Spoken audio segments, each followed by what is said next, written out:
Where the sequel of Spider-Man PS4 is going? Let's find out. And don't forget to like, share, and subscribe. Hello guys, before I get into this video, I just want to say two things. One, I really do apologize about the last live stream. Had a lot of issues, but all those are cleared up, so we should have no issues going forward in terms of live streaming. And two, there's going to be a lot of news coming out about the MCU Spider-Man, and I promise you it's not going to slow down anytime soon. And I have been kind of declining on the, how would you say, respect for my second channel, so I have a lot of more videos planned for that second channel. So if you want to hear more and keep up with the MCU Spider-Man and news about that, stay tuned to the second channel. Link is in the description below. Keep an eye out. I promise you there's a lot of videos, and a lot of more scripted videos, as I mentioned in my live streams, will be uploaded to that second channel. This channel is going to be focusing more on the gameplay side of things. That's how I always wanted to keep it. My live streams will always be on Cetra Gaming for anything and everything, so that's fine. But in terms of videos, all that will be on the second channel. But for right now, I just want to give my 2 cents on what's going on with Spider-Man PS4.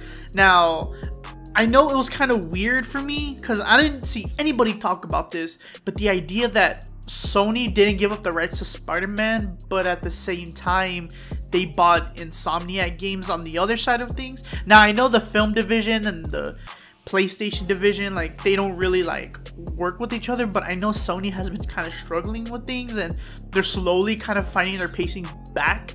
So I wonder if there's a connection there. I mean, there probably isn't, but I just find it odd that the one game developer that like popularized Spider-Man in the gaming culture is being bought by Sony, which I'm not saying that they own Spider-Man. The licensing rights still stick with Marvel Games, but I think Sony sees Spider-Man as a whole character, as a profitable character, so buying Insomniac Games just kind of just forces Insomniac to make this an exclusive.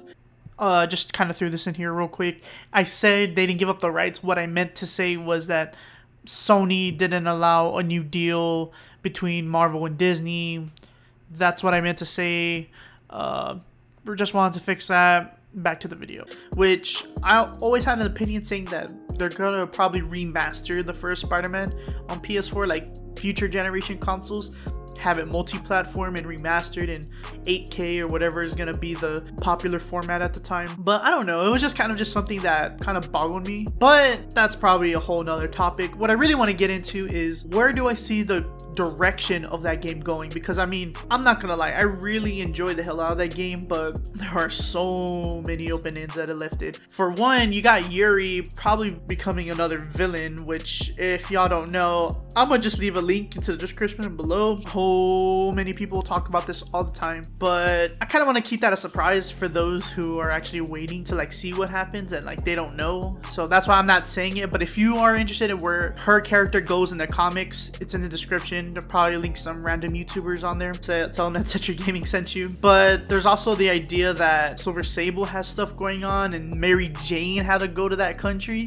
I can never remember the name of the country Silver Sable's from. I don't know.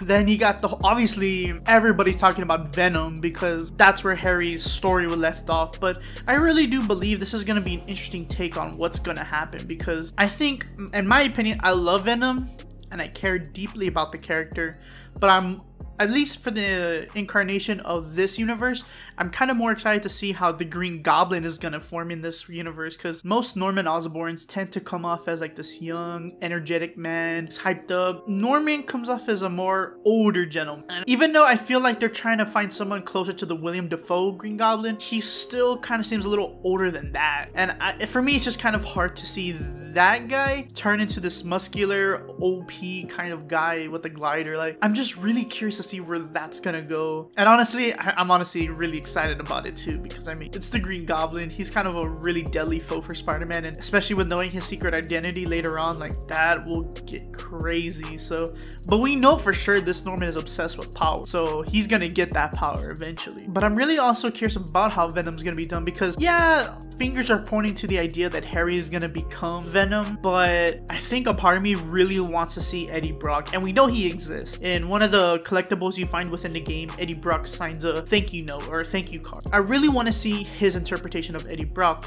but obviously they can't just be like, oh, Eddie Brock gets a symbiote, ta-da.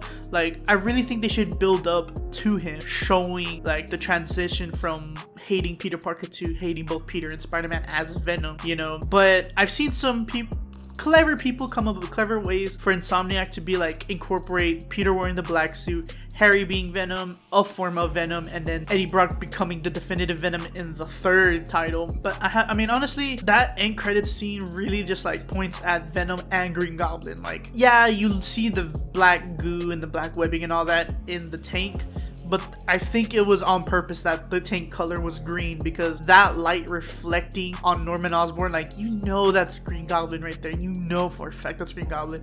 And I'm honestly so excited to see where that story is gonna go. But yeah, I'm really looking forward to it. By the way, this is not scripted. This is just kind of just me just talking, because I really want to just get people out there excited, because I mean, yeah, we got a few years down, and honestly, Marvel's Avengers is looking so freaking good, but I want to think about where that story could go, because I mean, it was a really phenomenal game and there's so much that could happen. I mean, Doc Ock ain't dead, you know? So I want to see what happens and where it goes. I mean, a lot of people, I haven't heard people talk about this, but the reason why he created the mechanical arms is because his body's failing. His body's dying. You know, he's gonna lose his motor function, but he's not getting younger either.